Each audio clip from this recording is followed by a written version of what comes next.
हैं और लाहौर की ऐसी लड़की से आपको मिलवाते हैं जिसने खुशनुमा रंगों के 3000 तोते पाले हैं। आपने कभी तोता पाला?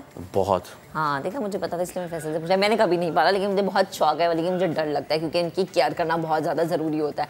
तो इन खातून का नाम है नीलम, जिन्होंने अपने घर में पिंजरों के साथ साथ मसनूई घोंसले भी बनाए हैं और एक तोता पालने से शौक ये बढ़ा और अब नीलम जो हैं अब वो उन्होंने 3000 तोतों तक वो आ चुकी हैं और यही नहीं, आधे घर के हिस्से पे इनका जो है वो तोतों का राज हो चुका है।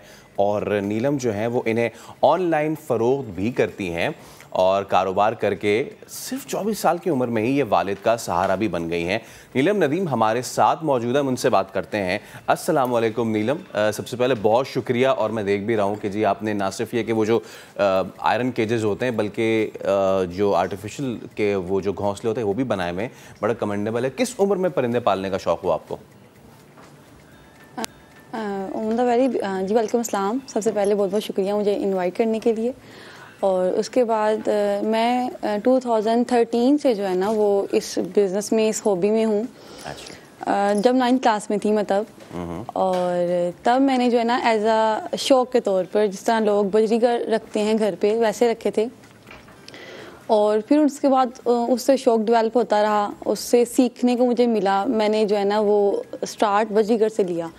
उसके बाद आहिस्ता आहिस्ता मुझे इस चीज़ को मैंने फ़ील किया कि मैं जो है इसको एज आ बिज़नेस जो है वो कैरी ऑन कर सकती हूँ।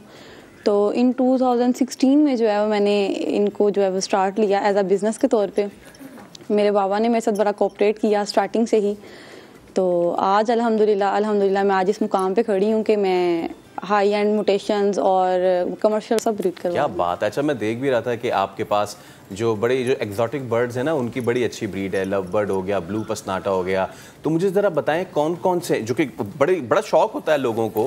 हाँ। और बाज़ लोगों को नहीं पता होता कि जी इनके नाम क्या है, लेकिन आप नाम से अगर बताएंगे हमें तो बहुत से लोग इन ब्रीड्स को पहचान भी जाएंगे। तो प्लीज़ बताइए कौन कौन सी आपके पास ब्रीड्स हैं?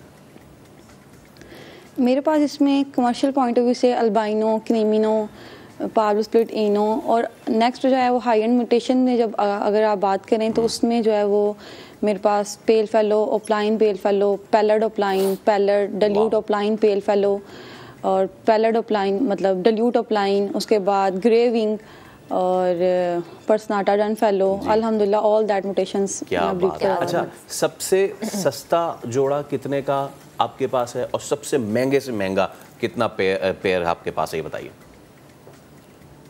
इसमें दो एस्पेक्ट्स आते हैं। इसमें एक तो कमर्शियल पॉइंट ऑफ व्यू आता है और दूसरा जो है ना वो हाई एंड म्यूटेशन होता है। स्टार्टिंग पॉइंट जो है वो 5000 से स्टार्ट होके ऑनवर्ड जो है वो 5 लाख टू ऑनवर्ड्स जाता है।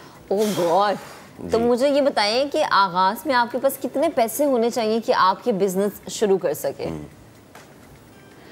आगाज़ में आपके पास जिस तरह जिसको कहते हैं ना कि आपको पहले लर्निंग होती है देन अर्निंग होती है। तो उसमें ये है कि आप पहले सीखें, एक नॉर्मल बर्ड लगा के एक छोटा स्टेप लेके एक पेयर से स्टार्ट करें। आप उससे सीखने को आपको मिलता है। सही। और उसके बाद जो है वो आप जितनी मर्जी इन्वेस्टमेंट कर सकते हैं, लेकिन अगर आप जो पैसा है वो बाय प्रोडक्ट है, वो आना ही आना है। लेकिन ये है कि जब आपके पास सीखने को आपके पास वो होती है चीज़, आप सीखा होता है आपने, उसके बाद जो है वो आपको नॉलेज होता है कि किस तरह बर्ड्स को क्योर करना है, उनकी डिजीज़ को कैसे क्योर करना है आपने। तो फिर वो आप जो है वो ज़्यादा से ज़्यादा इन्वेस्टमेंट जितनी आपका बजट आपको अलाउ करता है वो आप लगा सकते हैं। अच्छा नीलम, हमने ये सुना है कि जो महंगे परिंदे होते हैं उनके नखरे भी बहुत ज़्यादा होते हैं। तो ये परिंदों के नखरे उठाने पर कितना खर्च हो जाता है? क्योंकि जाहिर है इनकी डाइट मैनेज करना, फिर उसके अलावा इनका ख्याल रखना, सर्दी गर्मी के लिहाज से इनको वो माहौल देना, ये भी बड़ा ज़रूरी है। तो ये आप सब किस तरह से मैनेज करती हैं? इस तरह से मैनेज करती हूँ क्योंकि माशाल्लाह अल्हम्दुलिल्लाह मेरे पास बर्ड थोड़े ज़्यादा हैं। अच्छा। तो फर्स्ट ऑफ ऑल जो है वो इनका काम जो है वो हम ऑल फैमिली मेम्बर्स मिलके करते हैं। मैंने कोई भी जो है वो वर्कर हायर नहीं किया हुआ इन बर्ड सबको जो है वो लुक आफ्टर करने के लिए।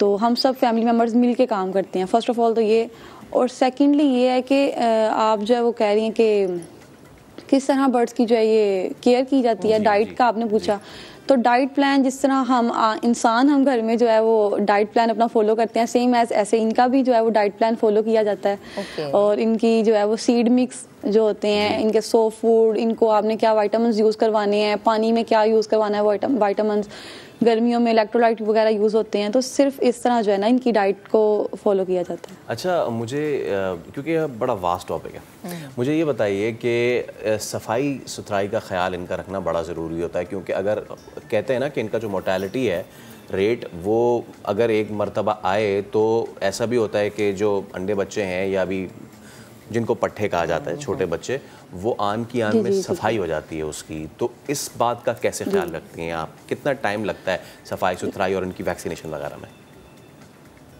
इनकी सफाई सुथराई में अगर क्लीनलीनेस की बात की जाए तो डेली वेजेस पे जो जिस तरह हम घर में काम करते हैं वैसे नॉर्मल रूटीन में सफाई होती है, और हर 8 दिन के बाद या हर 15 दिन के बाद, मतलब जब ब्रीडिंग सीजन स्टार्ट हुआ होता है तो तब तो हर संडे के संडे, मैंने तो संडे फिक्स किया हुआ है। अच्छा। तो संडे के संडे सफाई की जाती है, और हम घर में मेरे बहन, मेरे भाई या मेरे बाबा मिलके हम काम करते हैं, और सब बर्ड्स का काम अल्हम्दुलिल्लाह हम 2 घंटे में करके फारिग हो जाते हैं। लेकिन जब सफाई की बात की जाए तो वो जो है वो इतना ज़्यादा कोई मुश्किल काम नहीं है। उसकी जो आपने वैक्सीनेशन की बात की तो जो सारा बर्ड रूम है उसको डिसइंफेक्ट जो है वो विरकोन ऐसे किया जाता है, लोगों ने ब्रोमोसेप्ट लोग यूज़ करते हैं, मतलब बैक्टीरिया वगैरह को जो है वो ख़त्म करने के लिए। अच्छा नीलम, कहा जाता है कि जो परिंदे पालते हैं, आई डोंट नो कि एक्सपीरियंस कैसा आपका रहा है, ये किस हद तक सच है कि परिंदे पालने से सांस की बीमारी हो जाती है, ऐसा है? आपको समटाइम्स देखें, कुछ लोग सेंसिटिव होते हैं, कुछ लोगों को जो है वो सांस का इशू होता है, तो जब इसका सीड मिक्स जो आप साफ़ करते हैं तब जो है ना टाइम आपको इशू हो जाता है। लेकिन अगर आपको पता है कि मैं सेंसिटिव हूँ, मेरी जो है वो इन चीज़ों से मुझे एलर्जी है, तो आप अपनी थोड़ी जो है वो केयर करें। तो वैसे इनसे कोई ज़्यादा इतना इशू नहीं होता, नॉर्मली है, ज़्यादा इशू नहीं होता। नीलम, बहुत शुक्रिया, थैंक यू। उम्मीद करते हैं आपका कारोबार दिन दुगनी रात चौगुनी तरक्की करे। आपने याद दिलाया था मुझे मेरे मरहूम वालिद और उनका तोतों का कारोबार, तो thank you for that as well.